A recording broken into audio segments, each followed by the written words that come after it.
Trenton County in northwest New Let's Jersey, go! Somerset County, until 6 p.m. Another SVR! 21 p.m., a severe thunderstorm was located near Sandbrook, or 17 miles west of Somerville. It's about to go. 30 miles per hour. Wait, I think it's heading for me. Oh, 60 shoot. miles per hour with gusts and quarter-size Until hail. 6 p.m. Source, radar indicated. Impact, minor damage Let's to go. vehicles is possible. Look at that storm. Wind damage to roofs, siding, Let's go. Another and power SVR. lines is possible. This is crazy. Locations impacted include Flemington, Manville, Flagtown, Southbound Brook, Raritan, Bernardsville, My God. Bridgewater, Clinton, Bound Brook, What the? Lebanon, Clover Hill, Annandale, Far Hills, Peapeck and The heck was Gladstone, that, Martinsville, ER40? White House Station, Basking Ridge, Somerville, Pine Bridge, and KZZ31.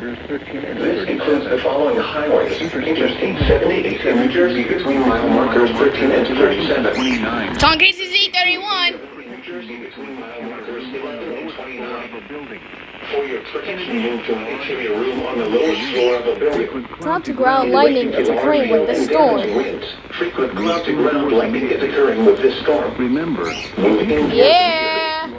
Remember, if you can hear thunder, watch for repeating, a severe thunderstorm warning has been issued until Yes, sir. the following counties in New Jersey, Hunterdon and Somerset. National Weather Service cold water safety message. Air temperatures will rise into 70s and 80s across most of the tri-state area today.